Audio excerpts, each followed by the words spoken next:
They just don't build them like that anymore. It's just a magnificent, magnificent place.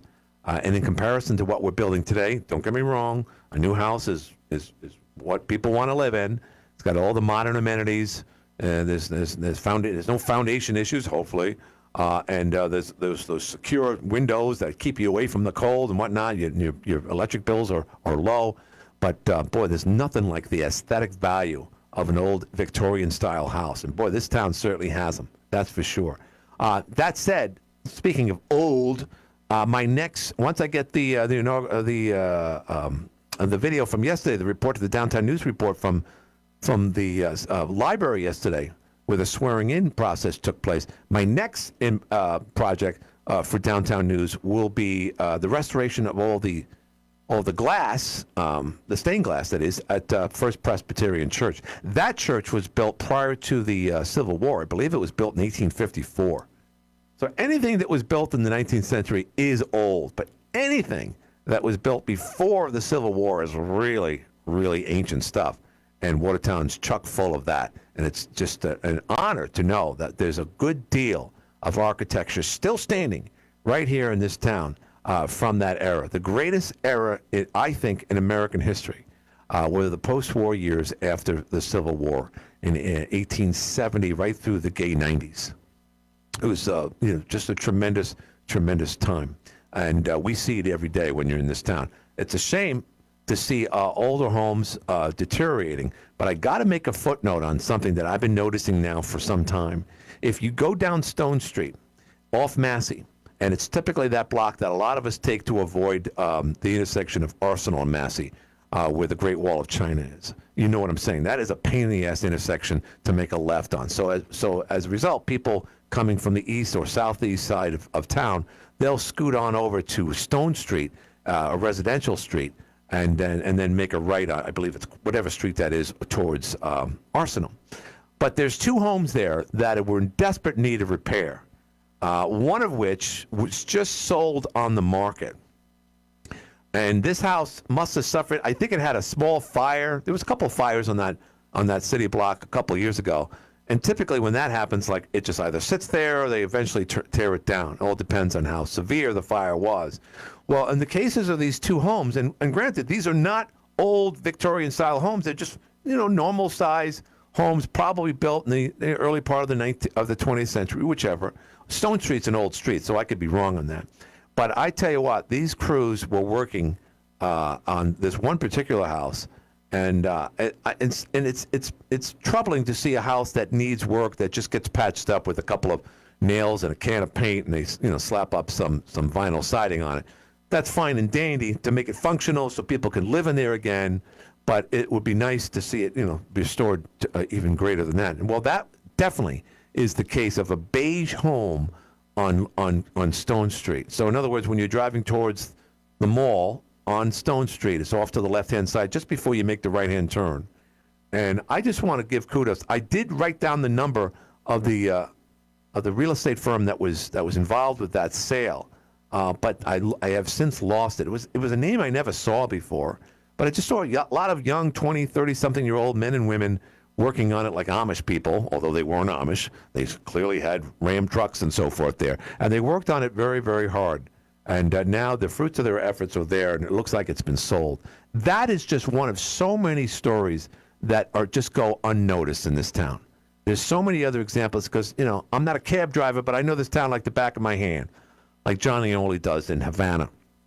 And I see a lot of houses that went into disrepair, and then at one time or another, someone either goes in there and fixes it up just enough, or in this case, goes the full gambit. And it's just really, really good to see. There's another house on Stone Street that fits that bill, too. There's nothing better than seeing a work on an old house that clearly needs it.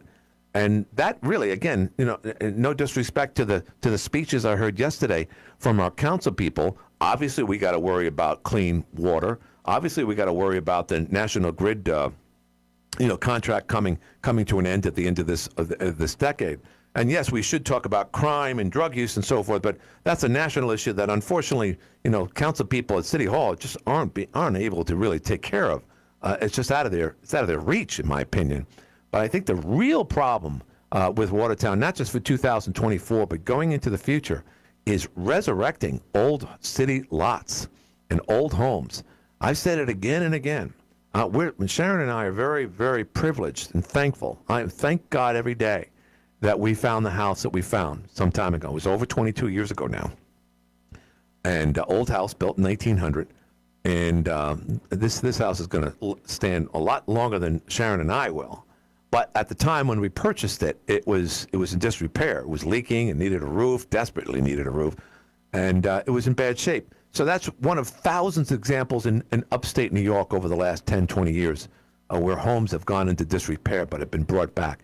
To me, I think that's our biggest challenge.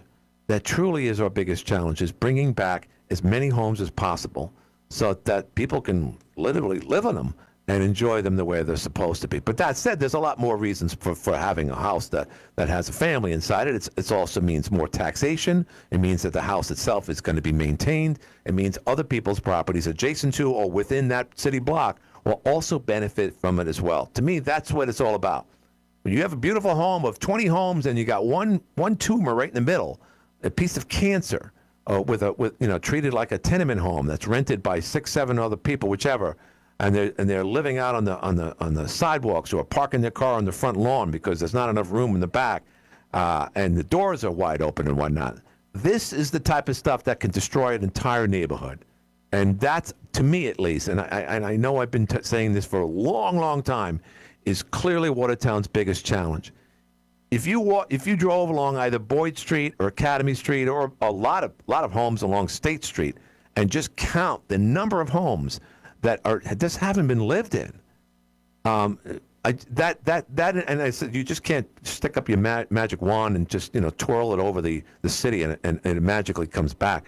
We certainly need a lot more to fulfill or to bring these homes back.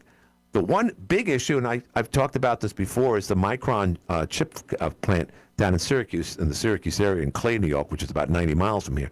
Granted, that is a long ways away. That's not going to fill every empty house in Watertown in the upcoming years, but it should be a really good start.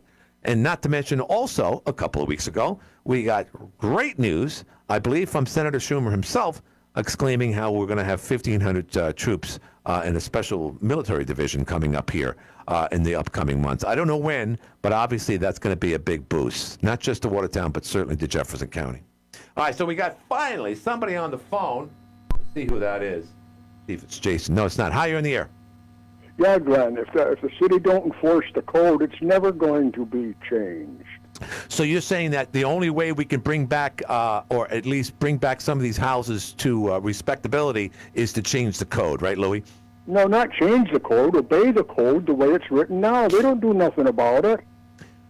There's been houses in Watertown that have been in disrepair for 30 years. In fact, I've called about them that long ago. They don't do nothing about it. They still sit there just like they were. So let me Take ask. a drive around Watertown. Oh, believe me, I'm with you, Louis. I'm with you. So let me